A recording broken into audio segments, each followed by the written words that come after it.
গো মাংস নিষিদ্ধকৰণ ব্যৱস্থাটোৱে যেটো কৰিছে আমাৰ সমগ্ৰ উজনি অসমে যথেষ্ট মানে গোপালকসকলৰ ক্ষতিপূৰণ হৈছে। এই গৰু বিষয়ে ৰাজনীতিটো অলপ কমাই যে গৰু বিকিবলৈ সুবিধা দিব লাগে আৰু যোনে যি খায় তাক খাবলৈ সুবিধা দিব লাগে। কাৰণ যথেষ্ট সুবিধা হৈছে যে আমি ৰাজমাৰী বজাৰখন আমাৰ উজনি অসমৰ একমাত্ৰ মানে পশুধন বজাৰ।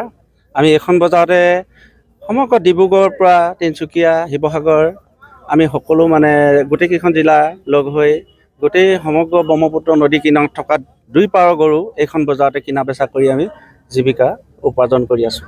কাৰণ আজি আমি এখন বজাৰলৈ আনিছিলোঁ গৰু, মই গৰু 8টা আনিছিলোঁ, দমৰা গৰু আনিছোঁ, তাত বান্ধি থৈছোঁ। কিন্তু এতিয়ালৈকে আমি এজন মানুহকো মানে গৰু বিকিব পৰা নাই। গৰু সুধিছোঁ, তেখেতলোকে ল'ব নিবিচাৰে যে ৰাস্তাত প্ৰব্লেম আৰু এনেকুৱা তেনেকুৱা চৰকাৰে যি সিদ্ধান্ত লৈছে তাৰ কাৰণে আমি আজি গৰু নিকিনো।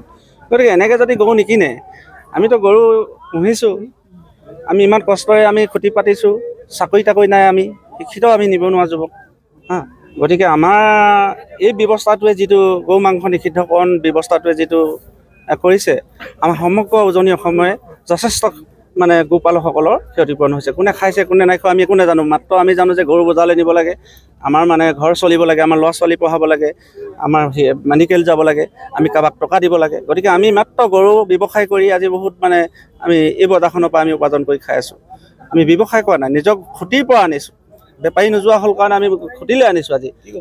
গতিকে মুখ্যমন্ত্ৰী ডাঙৰীয়াক অনুৰোধ জনাইছোঁ যে আপুনি এই গৰু বিষয়ে ৰাজনীতিটো অলপ কমাই যে গৰু বিকিবলৈ সুবিধা দিব লাগে আৰু যোনে যি খায় তাক খাবলৈ সুবিধা দিব লাগে। কাৰণ এইটো আমি তেখেতৰ প্ৰতি অনুৰোধ জনাইছোঁ।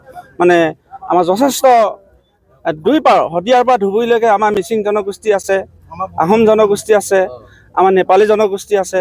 তেখেতলোকৰ গৰু আপোনাৰ তেওঁলোকে তাত বহি আছে, ক'ত কিমান গৰু আছে তেওঁলোকেতো নাজানে, কোনে কিমান গৰু পালন কৰি যে জীৱিকা নিৰ্বাহ কৰি আছে সেই কথাটো তেওঁলোকে নাজানে।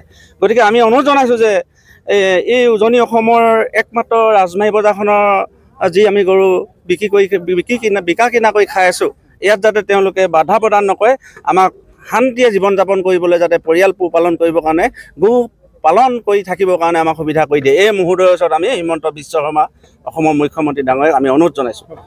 কিহৰ কাৰণে বন্ধ হ'ল মানে আপোনালোকে সংবাদ প্ৰচাৰ মাধ্যমে এই বস্তুটো কমপ্লিটলি জানে মানে কেলৈ কৈছোঁ আপোনালোকক কৈ পেলাই দুখ দি পেলাই কোৱা নাই, মই জানে আপোনালোকে আমাৰ যি 5টা সমষ্টিত যি উপ নিৰ্বাচন হৈ আছিলে আৰু মেইন সমষ্টিটো হৈছিলে কি আপোনাৰ চামগুৰি সমষ্টিত আপোনাৰ ৰকিবুল হুছেইনৰ পিতাই হাৰি গ'ল।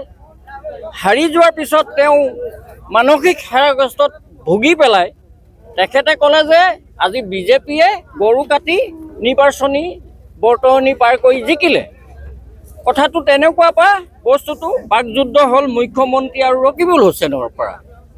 আৰু আপোনালোকে প্ৰচাৰ মাধ্যমে কৈ আছিলে যে এই বস্তুটো এতিয়া নিৰ্বাচনৰ পৰা এই বস্তুটো এনেকুৱা এটা হৈছে, এইটো গৈ পেলাই পাছত কি ৰূপ লয় আমি পাছতহে ইয়াৰ দেখনীয়টো হ'ব। হয়, এতিয়া আমি দেখি পাইছোঁ যিহেতু এটা ডাঙৰ ৰূপ ল'লে আৰু মুখ্যমন্ত্ৰীয়ে তেতিয়াই কৈছিলে, আমি দেখিছিলোঁ প্ৰচাৰ মাধ্যমৰ যোগেদিনে যে ভূপেন বৰাই আৰু ৰকিবুল হুছেইনে আমাক কাগজ এখন দি দিয়ক, মই গৰুটো কমপ্লিটলি বন্ধ কৰি দিম। তেনেকুৱা কথাও আমি প্ৰচাৰ মাধ্যমত শুনি পাইছিলোঁ আৰু গতিকে এয়া বন্ধই কৰি দিলে। আৰু বন্ধ কৰি দিয়াৰ পাছত এতিয়া কাৰ লোকচান হৈছে? লোকচানটো তেখেতলোকৰ কাৰো লোকচান হোৱা নাই। আমাৰ যে এই খাটি খোৱা যিখিনি গৰু পালক, আমাৰ অসমৰ অসমীয়াখিনি প্ৰায় সংখ্যক মানুহে গৰু পালক আছে আৰু বেলেগ ৰাজ্যত গৰু বন্ধ কৰিছে, সেইটো বেলেগ কথা।